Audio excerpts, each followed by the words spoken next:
The rain had been falling since dusk, slow at first, like the sky was thinking, then harder, as if it had made up its mind.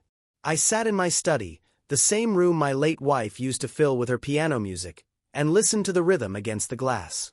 68 years old, and the house still hummed with the ghosts of laughter that had long since gone quiet. I thought I was used to the silence. That night, I learned I wasn't. Lightning flickered, silvering the frames on the wall, one of me holding each of my 3 children, one of her smiling in sunlight. I poured a small drink, more for memory than for comfort, and whispered to her photograph, "They never visit anymore." The clock ticked past 9 when the sound of tires grinding against gravel broke the night. I frowned. No one came here this late. The storm outside was cruel, wind howling, branches clawing the roof. Then came the knock, sharp, impatient, echoing down the hall. Before I could rise, the front door burst open. Marcus stood there first, tall, soaked through, his expensive coat clinging to his shoulders. His jaw was locked tight, his eyes carrying the same cold steel I'd once mistaken for ambition. Behind him hovered Shannon, her hair plastered to her face, clutching her handbag like a shield.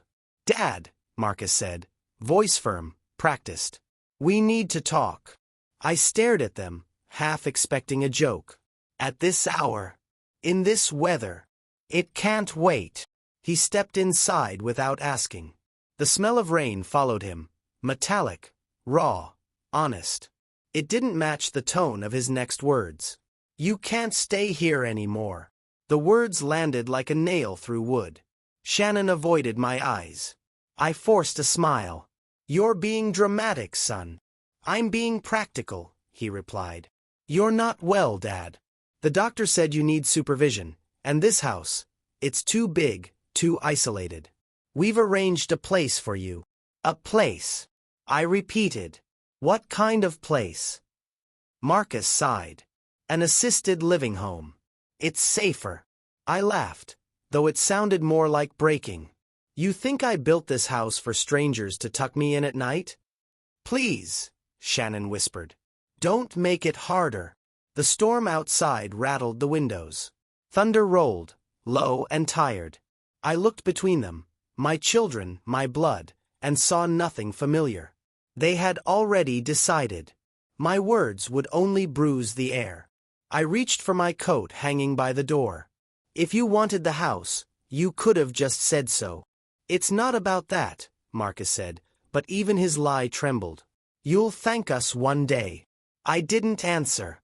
I stepped out into the rain, the door closing softly behind me. Cold water soaked my shoulders, my hair, my heart. Lightning flashed across the yard, illuminating the house I built with my own hands. For a moment, I thought I saw her face in the window, my wife, watching it all unfold. The rain drummed louder, as if urging me to understand what I refused to believe.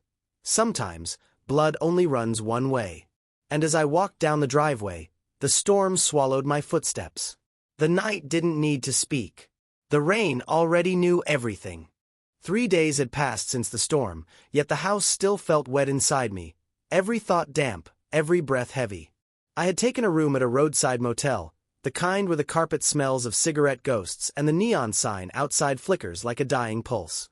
Each night, I told myself I'd wake to find it all undone. But truth doesn't care for comfort. It only waits for courage.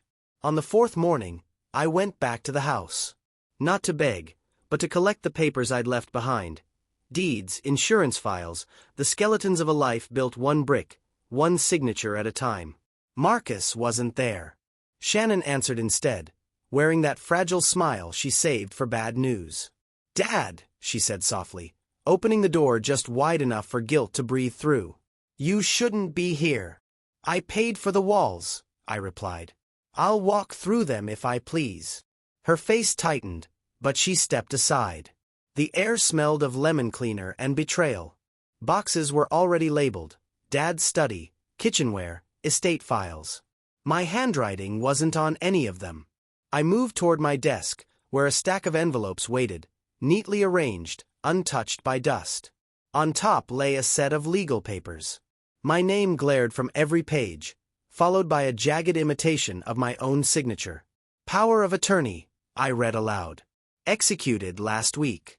Marcus Sterling, acting agent. Shannon's voice wavered. It's for your safety, Dad. You've been forgetful.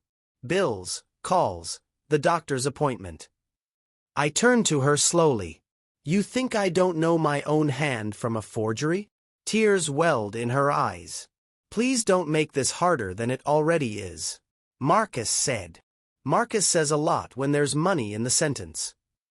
Her lower lip trembled, and for a flicker of a second I saw the little girl who once hid behind me when thunder scared her. I almost softened. Almost. I folded the papers carefully, as though touching something poisonous. Tell your brother he forged more than a signature. He's rewriting bloodlines. She reached out, whispering, We just want what's best for you. I stepped back. No, Shannon. You want what's left of me. The silence that followed was worse than shouting. She turned away, hands trembling as she fixed a vase that didn't need fixing. I left before she could say goodbye, because goodbye implies love, and I no longer recognized that language. Outside, the sky was gray again, swollen but refusing to cry. I walked down the drive where the storm had once pushed me out and thought about every check I'd written, every tuition I'd covered, every door I'd opened for them. All of it, turned against me by the same ink that once protected them. As I reached the gate, I looked back at the house, its windows glowing warm, its heart colder than ever. I whispered, a signature used to mean trust. The wind answered with a dry rustle, scattering a few dead leaves across the path.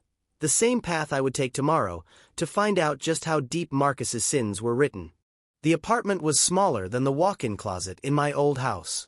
The walls were beige, thin enough to hear other people's lives leaking through them, a television murmuring, a kettle hissing, a child laughing somewhere I couldn't see. I had never lived alone before. Not truly.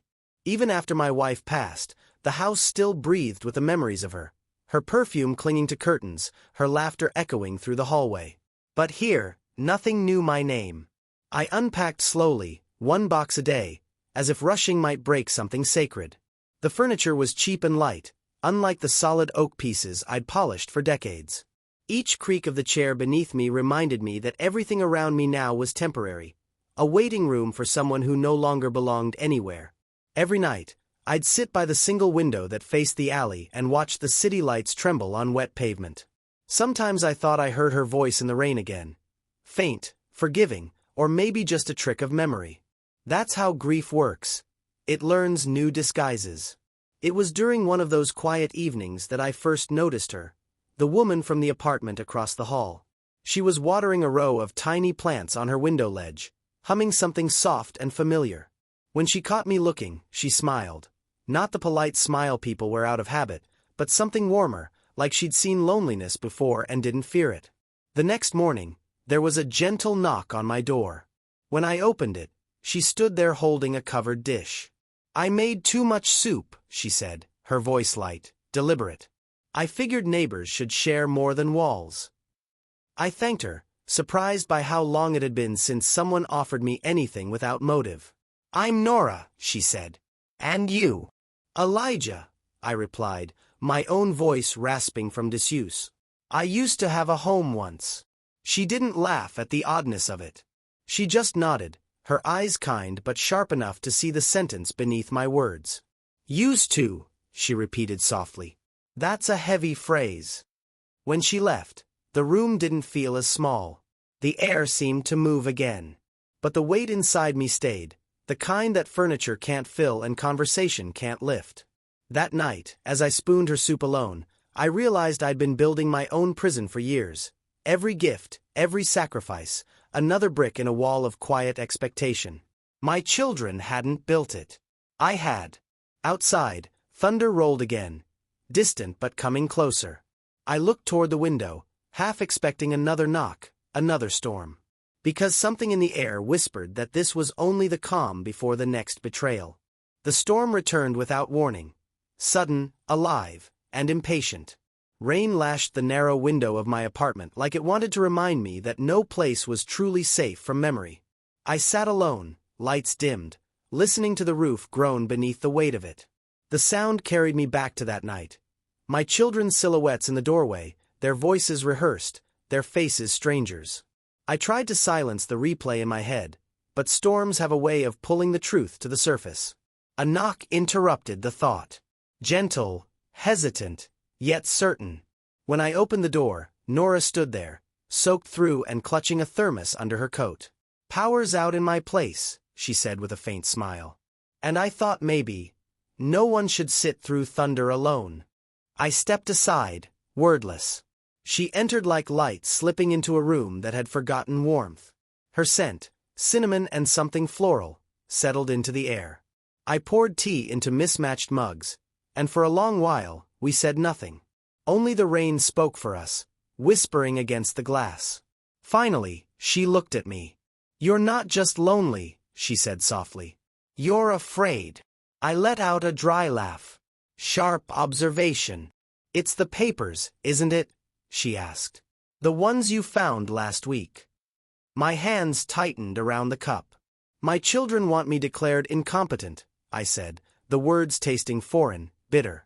"They forged my signature, and now they're convincing everyone I've lost my mind. It's easier to steal from someone who can't speak for himself." Nora's eyes darkened. "That's not love, Elijah. That's control."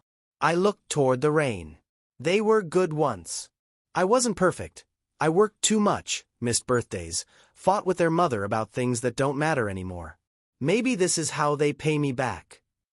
She leaned forward, voice firm but gentle. "No. This is how guilt disguises itself as mercy. Don't let them rewrite your story while you're still here to tell it." I wanted to believe her, but blood pulls in strange directions. "They're still my children," I murmured. "If I fight them, I lose them forever." "Then lose them honestly," she said. "Better to lose a lie than live one." Thunder cracked, shaking the window. The light flickered. In that flash, her face was illuminated, calm, certain, unafraid. I saw in her what I had lost in myself: conviction. I rose, walking to the drawer where I'd hidden the forged documents. My reflection in the glass looked older, smaller, but steadier. "If they want to call me insane," I said, "I'll give them proof of sanity, every signature they forged, every transfer they made." Nora stood beside me, nodding. "Start tonight." Outside, the storm roared louder, almost approving. I opened my notebook, drew the first line of my plan, and for the first time since that terrible night, I didn't feel powerless. The whispering storm wasn't warning me anymore. It was waiting. The storm had barely eased when Elijah slipped quietly out of his modest apartment. His mind churned with the weight of recent revelations. His children's betrayal was more than just cruel words or cold shoulders. There was something darker beneath the surface, something that gnawed at the edges of his trust.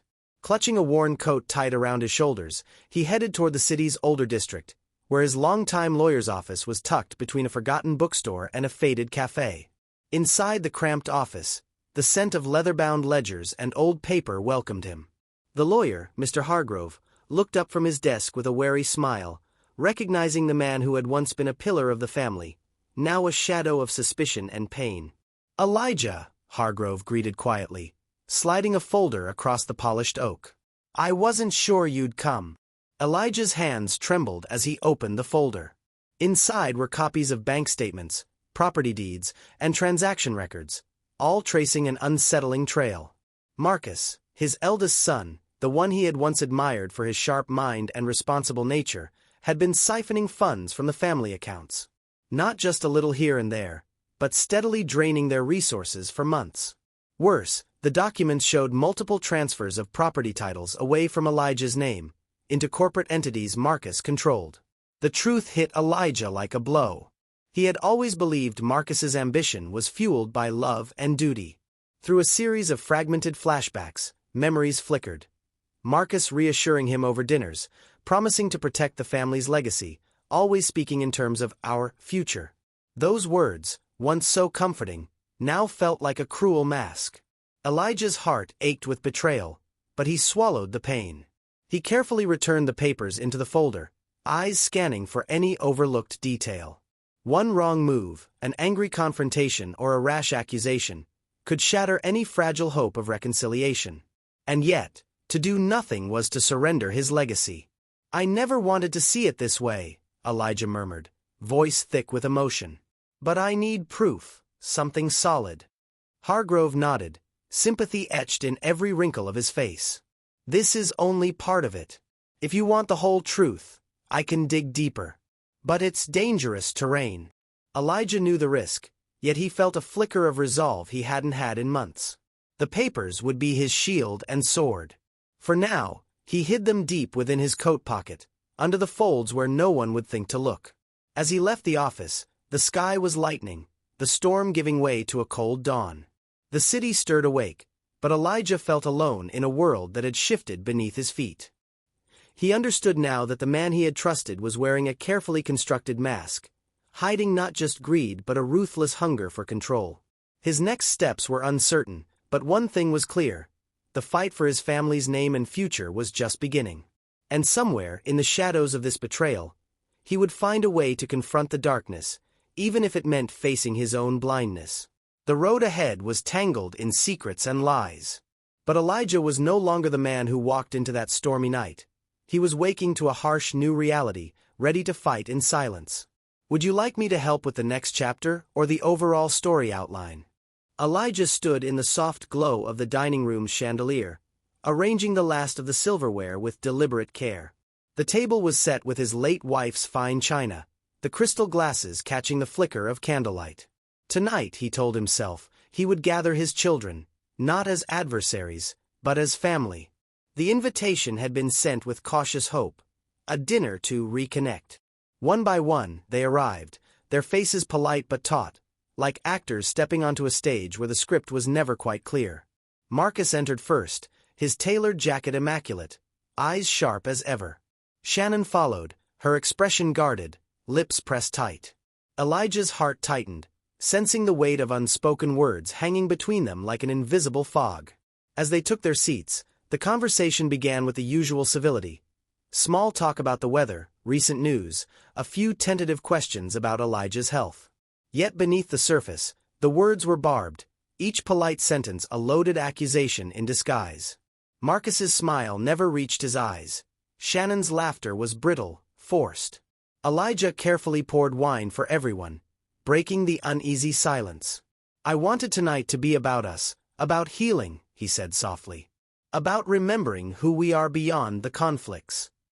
There was a pause, a collective intake of breath, before Marcus replied smoothly, "Of course, Dad. Family is important." But the edge in his voice was unmistakable. The meal continued, plates clinking, forks tapping, an odd rhythm that only heightened the tension. Shannon's hands trembled slightly as she reached for her glass, her eyes darting to Marcus, as if seeking permission. The silence stretched until it snapped. "I never wanted it to go this far," Shannon whispered suddenly, her voice barely above the clatter of cutlery.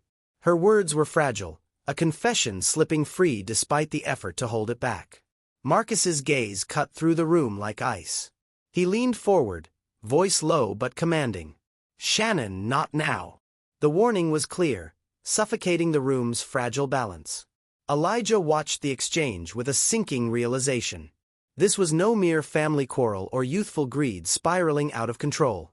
The betrayal was orchestrated, planned with chilling precision.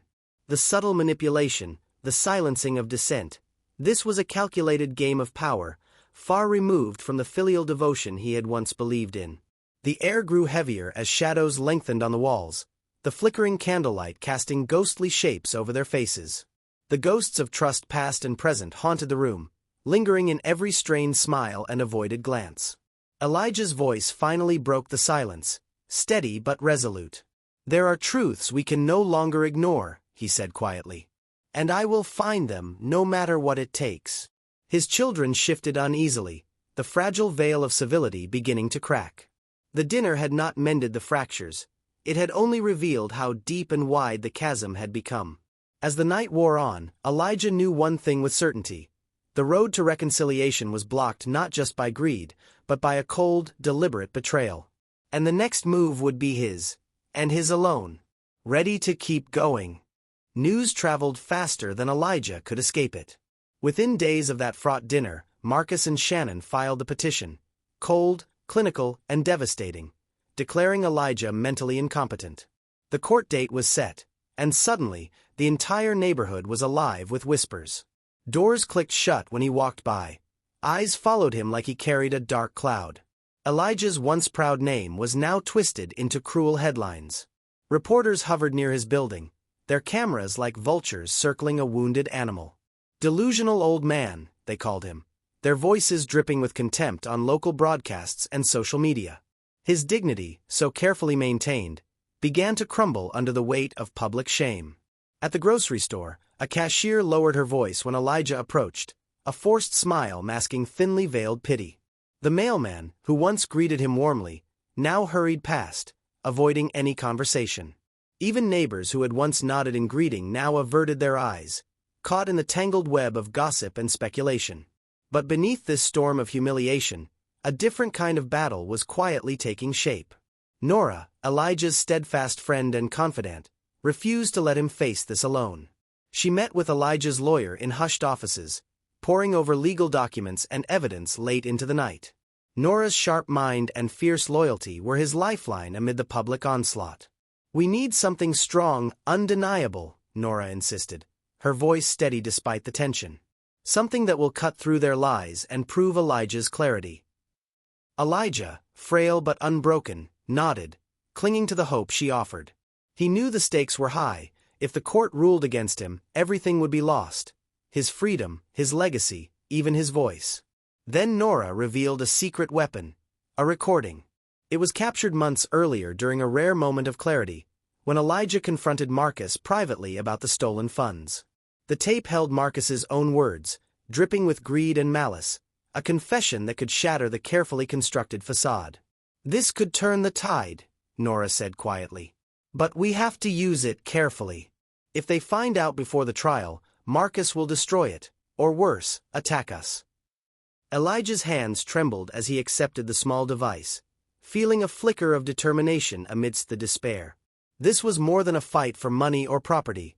It was a fight for truth. As the court date loomed, the tension around Elijah grew unbearable. Each day brought fresh waves of gossip, cruel headlines, and the sting of betrayal magnified by public spectacle. Yet in the shadows, Nora's unwavering support and the promise of the recording kept his spirit flickering, refusing to be extinguished. He knew the road ahead would be brutal, a battleground where family ties and public opinion collided. But Elijah was ready to face it. Not as the delusional old man they painted him to be, but as a man who still held the truth, and the power to expose it. The courtroom buzzed with muted tension as Elijah took his seat. The heavy oak benches creaked beneath the weight of whispered conversations and anxious glances. Reporters packed the gallery, their pens poised, eager for every moment of the unfolding drama. Elijah's hands rested calmly on his lap, though inside, a storm raged. Marcus stood first, a practiced smile masking cold intent. His voice, measured and sharp, painted a picture of a man lost to paranoia and delusion. "My father," Marcus said, "has become increasingly unstable. He confuses reality with fantasy, making decisions that put our family's legacy at risk." His gaze swept the room, as if daring anyone to challenge his version of the truth. Shannon followed, her tears genuine, or so it seemed, as she recounted moments of confusion and forgetfulness, carefully framed to sway the jury's hearts.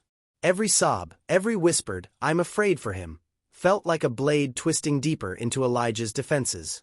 Elijah listened silently, his mind cataloging each accusation, each distorted fragment of a truth he once trusted. Yet when the judge turned his attention to him, the courtroom shifted. The room grew quiet, the air thick with expectation.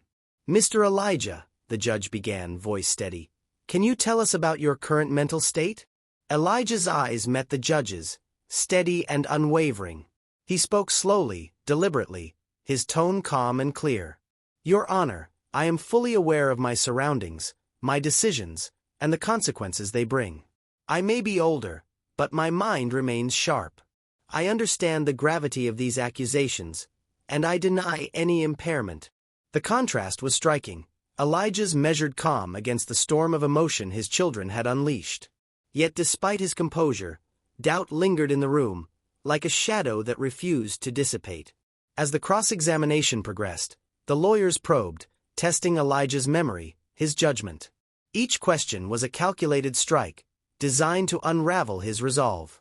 Yet Elijah held firm, drawing on memories and facts with surprising clarity. Back in the gallery, Nora watched with clenched fists, sensing the fragile line Elijah walked between dignity and ruin. Her mind raced with plans for their next move, the recording file still a beacon of hope, until her phone buzzed with an unsettling alert. She unlocked the screen and froze. The recording was gone. Vanished without a trace. Panic surged through her veins.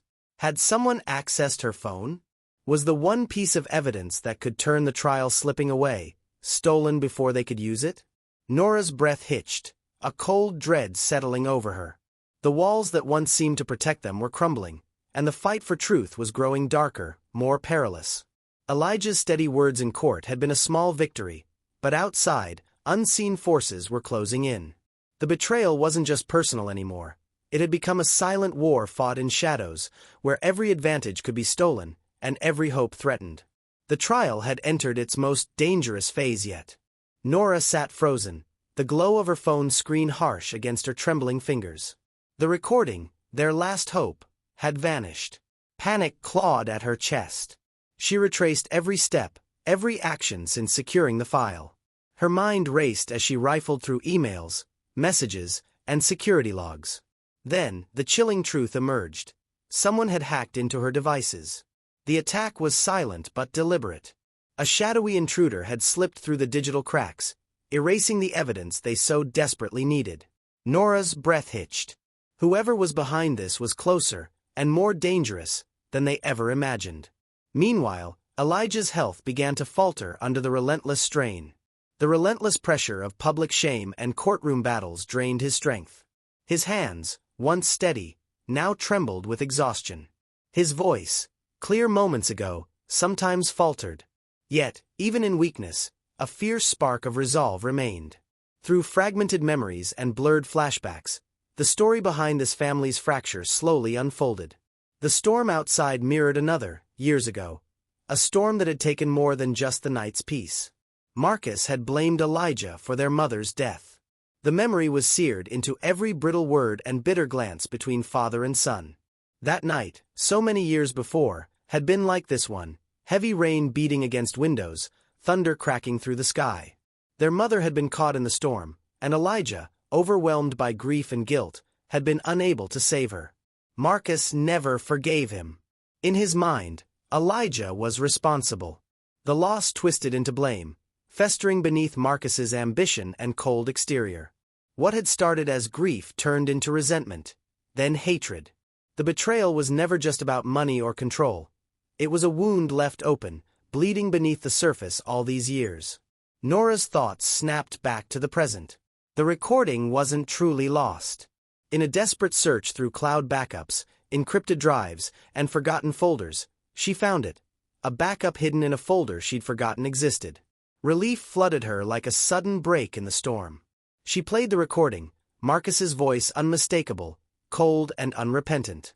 It was the proof they needed. With renewed determination, Nora prepared to bring the recording back into play, knowing that it could turn the tide, but only if they acted swiftly. Time was slipping through their fingers like water. Elijah, frail but unwavering, looked out the window at the clearing sky. The past had cast a long shadow over their lives, but the storm was passing now. There was still a chance to reclaim truth and dignity. The battle was far from over, but the secret hidden in that lost recording had finally been found, and with it, a fragile hope. The courtroom was thick with anticipation. Sunlight streamed through tall windows, casting long shadows across polished wood and anxious faces. Today was the final day, Elijah's last chance to reclaim not just his dignity, but the truth itself. The air hummed with tension as murmurs rippled through the packed room, reporters poised for the climax of a family's unraveling. Elijah sat quietly, a pillar of weary strength, his hands folded calmly on his lap. Beside him, Nora's eyes flickered with urgency, her grip tightening around a small device hidden beneath her coat. This was the moment they had fought for, the fragile thread of hope they clung to amid months of betrayal and public humiliation. Just as the judge prepared to close the proceedings, the courtroom doors swung open. Nora stepped in, her presence commanding immediate silence. She moved with purpose toward the bench, drawing the judge's attention. "Your Honor, I have evidence that was previously unavailable," she announced, her voice steady despite the pounding of her heart. The judge nodded, signaling the attorneys to come forward. Nora pressed play on the device, and Marcus's voice filled the room, a cold, deliberate confession that cut through the heavy air. "I've been planning to put the old man away for months," Marcus said, his words dripping with calculated cruelty. "It's time he's out of the picture." Gasps erupted from the gallery. Cameras flashed wildly. Shannon's face blanched, eyes wide with shock and betrayal. Marcus's composed facade crumbled as the courtroom absorbed the full weight of his treachery. Elijah's children no longer had the luxury of their carefully crafted lies. The house of cards they'd built collapsed under the undeniable proof of manipulation and greed. Yet, despite the courtroom's explosive reaction, Elijah remained silent. The victory, monumental as it was, felt hollow. The battle had exposed wounds far deeper than stolen money or broken trusts. It had shattered the fragile bonds of family beyond repair. He looked past the chaos, his gaze distant, lost in memories of better times. Family dinners, laughter, promises made under kinder skies. Those moments now seemed like ghosts, unreachable and fading. Nora reached out, gently touching his arm. "It's over," she whispered. But Elijah's expression held no relief. Justice had been served, but the cost was immense. The courtroom slowly emptied, leaving Elijah and Nora alone amid the echoes of what once was. The truth had triumphed, but it had come at the price of a family fractured beyond healing. As they stepped outside, the afternoon sun felt colder than ever. Elijah breathed deeply, knowing this chapter was closing, but the scars would linger, silent and enduring. In the quiet aftermath, a profound emptiness settled. The fight for truth had stripped away illusions, but it also revealed a painful reality. Some losses, no matter how just the cause, cannot be mended. The road ahead was uncertain. Elijah would have to navigate a world without the family he once knew. Yet somewhere deep inside, a small ember of hope remained, a hope that perhaps, from the ashes, a new beginning might one day emerge. Why? The courtroom drama faded into memory like a distant storm. Elijah sat alone in the quiet of his study, a heavy pen poised over the last of the legal documents. His hands, once steady in the heat of battle, now moved with solemn resolve. He had made his decision. The three names of his children, Marcus, Shannon, and Daniel, were struck from his will. Not out of spite, but from a place of painful clarity. Their betrayal had severed more than blood ties. It had fractured the very foundation of trust and respect. In place of inheritance, Elijah established a charity in his late wife's name, a sanctuary for abandoned seniors, a home where the forgotten could find warmth and dignity. It was a legacy of compassion, a quiet rebellion against the cruelty he had endured. This was the future he chose to leave behind. Nora remained by his side, guiding him through the slow, uncertain days that followed. She helped him navigate the silence that settled like a heavy fog in the house. Words were rare now. Elijah spoke less and less, retreating into a world where memories whispered louder than conversations. Some afternoons, he would sit by the window, gazing at the garden they once tended together. The blooms seemed brighter than the words he no longer found.